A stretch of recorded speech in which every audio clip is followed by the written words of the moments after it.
Recognition of the so-called Donetsk and Luhansk People's Republics. Russia is officially ready to recognize the independence and sovereignty of the Russian-backed occupation administrations formed in the territories of Donetsk and Luhansk regions outside of Ukraine's control. Russian President Vladimir Putin said this during the urgent address to the nation following the meeting of the National Security Council. Chairs of the European Commission and European Council stated that this act constitutes a violation of the territorial integrity and sovereignty of Ukraine on the side of Russia.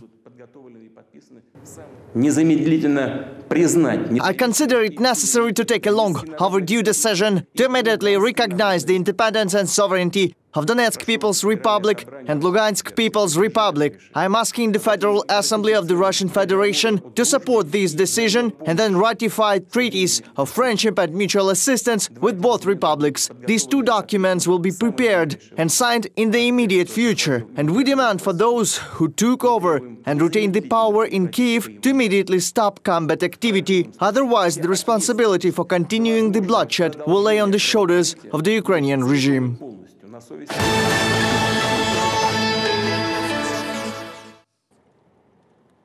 Russia's recognition of the so-called Donetsk and Luhansk People's Republics, the territories that are not controlled by Ukraine, as independent is a violation of the territorial integrity and sovereignty of our state. Such actions by Moscow can be regarded as a pretext for military aggression. This was stated earlier today by Defense Minister of Ukraine Oleksiy Reznikov.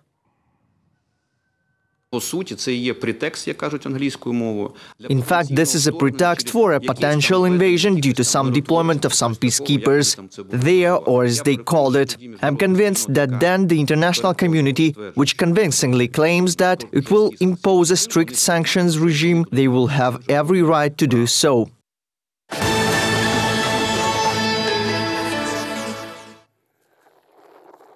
Ukraine did not attack or send saboteurs to Russia. The headquarters of the Joint Forces operation denied claims of Russian media about this so-called invasion of Ukraine in Russia.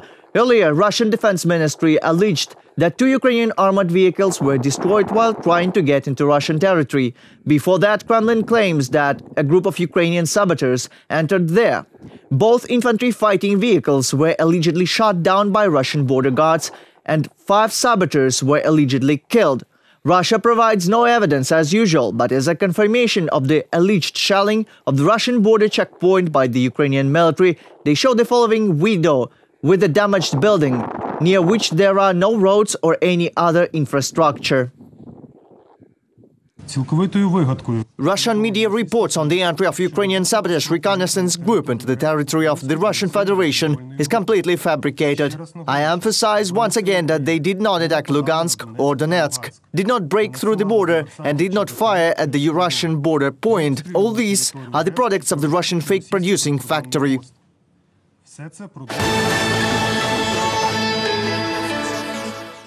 We are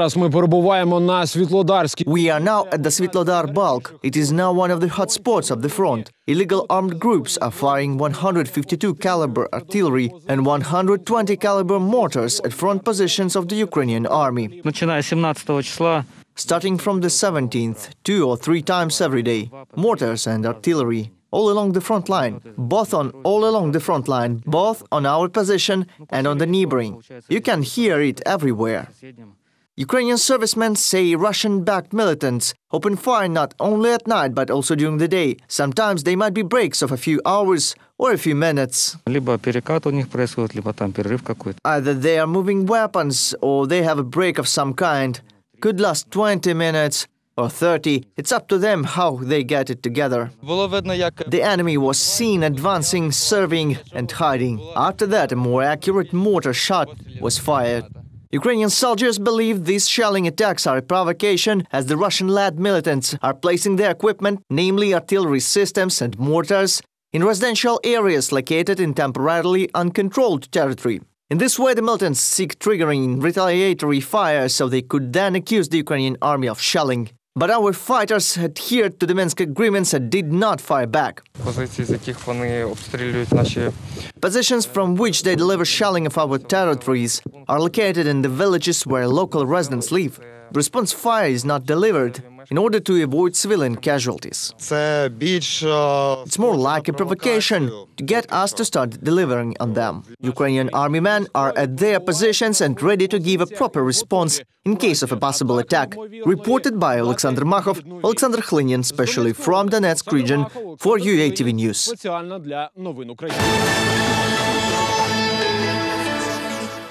Tired, disappointed and confused, people forcibly taken out from Donetsk to Russia are now stranded in the Rostov region. Staying in the buses that took them out, people don't know where they are going next, so they complain about the hours of waiting and uncertainty. They are mocking us as much as they can, since 7 o'clock in the morning, all the way from the house. They don't say anything. Police stood there. I came up and asked where they were going to resettle us. They said, "We don't know, just like you. Wait." The whole crowd of buses lined up outside the Taganrog railway station. People are waiting the boarding on a train from Rostov region.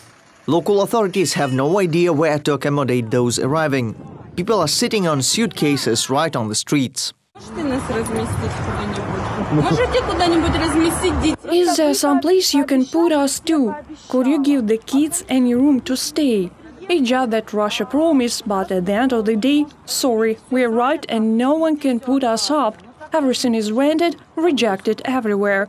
We went to that boarding house, this one, that one. There were no beds everywhere. We have arrived, all the buses are in one place, and now we have trouble getting allocated. All the places are occupied, and they don't relocate us to another place. We were worried. We cannot go back because our men of draft age were not let to go with us. Women, elderly and children who decide to seek housing are forced to live in old boarding houses, gyms, tarpaulin tent camps and double-decker beds. The camps are deployed near the border villages of the Rostov region.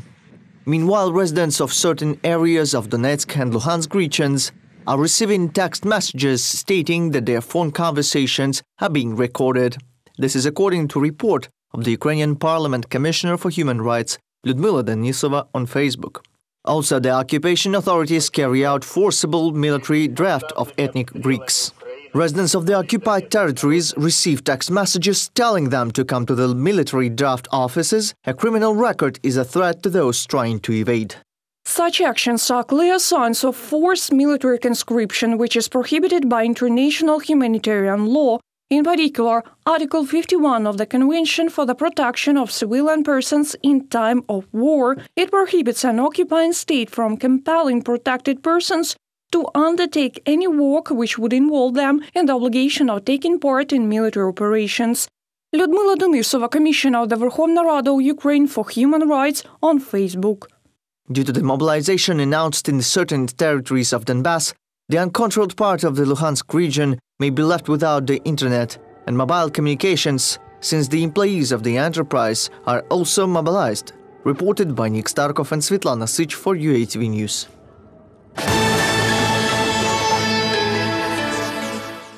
Do it, move on a tactical step. Forward. With an assistant instructor, we're watching how you move.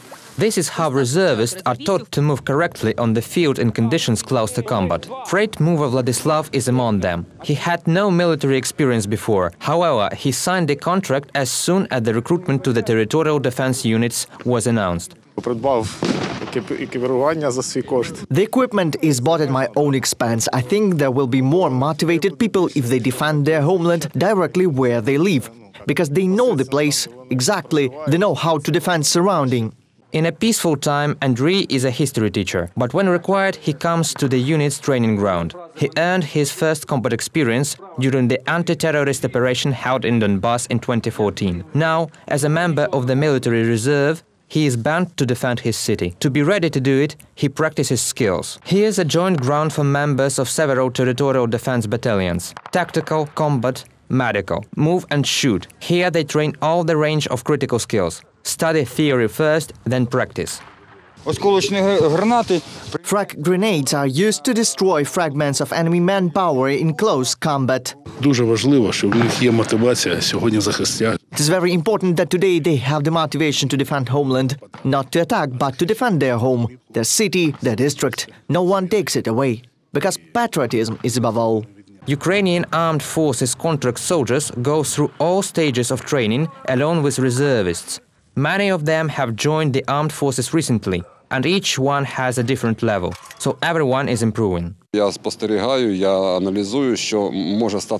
I believe it's about to happen soon that every citizen who joins in the defense of our homeland will become a small combat unit capable to withstand this aggression as a part of a greater force. Reservists are the backbone of territorial defense, who could be put into operation in case of any situation within an hour and begin to perform combat missions. Military training of territorial defense units last all day. Such exercises are held on a regular monthly basis. Reported by Pavlo Shtelmach, Natalia Husak, Volodymyr Shtanielov for UATV News.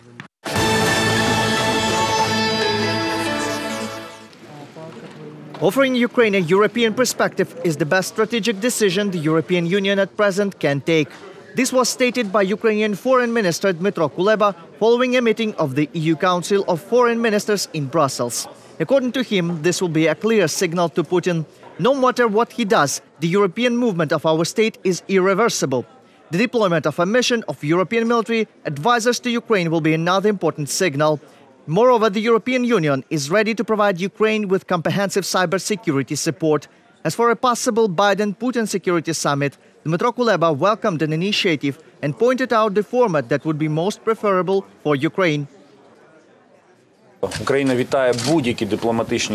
Ukraine welcomes any diplomatic efforts aimed at preventing the development of the conflict. We believe that the most optimal format for discussing de-escalation and the formation of new security guarantees is a summit in the format of 5 permanent members of the UN Security Council involving Ukraine, Germany and Turkey.